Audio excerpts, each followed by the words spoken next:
အားလုံးပဲမင်္ဂလာပါကျွန်တော်ကဒီနေ့မွေအိမ်မက်အတိုင်းနမိတ်နဲ့ပတ်သက်တဲ့အကြောင်းအရာကိုတင်ဆက်ပေးမှာဖြစ်ပါတယ်ဒီဗီဒီယိုမကြော်သွားပဲနဲ့အဆုံးထိလိုက်ပါကြည့်ရှုပေးဖို့အတွက်ကျွန်တော်အနေနဲ့မေတ္တာရပ်ခံပါတယ်နံပါတ်1အနေနဲ့ကမွေပတ်ခြင်းတို့မဟုတ်မွေခွေနေခြင်းဒါကတော့လူသိအများဆုံးအတိတ်ပဲပါအပြိုလူပြိုတွေမဲ့ရင်တော့မကြခင်မှာအိမ်တော်ဖက်တို့မဟုတ်ကြီးစားရတော့မဲ့နမိတ်ဖြစ်ပါတယ်အိမ်တော်တွေမဲ့ရင်တော့မိမိအပေါ်တစ္ဆာရှိတဲ့လွတ်တဲ့ဖို့တို့မဟုတ်သားသမီးယတနာထွန်းကားမဲ့အတိတ်နမိတ်လို့ယူဆလို့ရနိုင်ပါတယ်ခင်ဗျ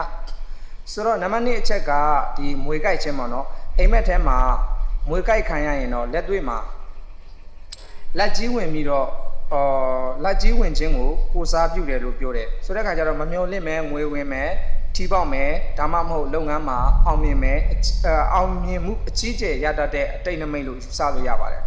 ဒါပေမဲ့ကြိုက်တဲ့နေရာကတွေးထွက်ရင်ပိုပြီးလက်ချွန်တတ်တယ်လို့ပြောတယ်ပေါ့နော်ဆိုတော့နံပါတ်3အချက်ကမွေအများကြီးကိုမြင်ခြင်းအဲ့ဒီနမိတ်ကမွေတွေကိုအများကြီးအစုလိုက်အပြုံလိုက်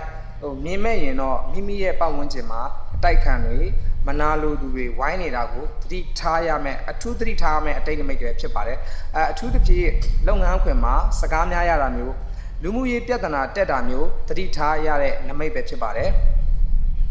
နောက်နံပါတ်4အချက်ကဒီမွေကြီးတို့မဟုတ်ကိုမြင်မဲ့ခြင်းပေါ့ဒီအတိတ်နမိတ်ကမွေကြီးတွေမဟုတ်တွေကိုမြင်မဲ့ရင်တော့မိမိထက်အဆင့်တန်းမြင့်တဲ့သူတကိုးချိတဲ့သူ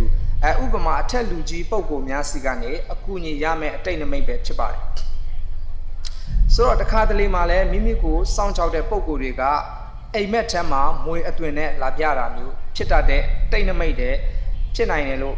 ပြောလို့ယူဆလို့ရတယ်ပေါ့နော်နောက်နံပါတ်5ချက်ကတော့ဗာလဲဆိုတဲ့အခါကျတော့မွေနောက်ကလိုက်ခြင်းတို့မဟုတ်မွေကိုတတ်ခြင်းမွေကမိမိနောက်ကိုလိုက်နေရင်တော့အချစ်ရင်းမှာပူပန်ရတတ်တဲ့အတိတ်နမိတ်ပဲဖြစ်ပါတယ်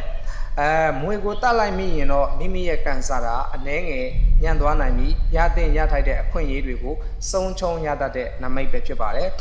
နောက်ဆုံးသတိထားစရာနံပါတ်6အနေနဲ့ကတော့ဒီမွေအယောင်လိုက်အတိတ်နမိတ်ကို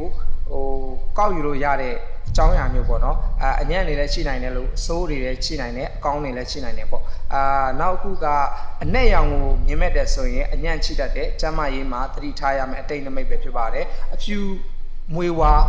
မြင်မဲ့မိတယ်ဆိုတော့လက်ချွန်မဲ့အတိတ်နမိတ်စိတ်ချမ်းသာရစေမဲ့အတိတ်နမိတ်ပဲဖြစ်ပါတယ်နောက်တစ်ခုမွေစိမ့်ကိုမြင်မဲ့တယ်ဆိုရင်စိတ်ကူးရင်ဆန်တဲ့အခြေအရေးကိုပိုင်ဆိုင်ရမယ့်အတိတ်နမိတ်တွေဖြစ်ပါတယ်နောက်ဒီ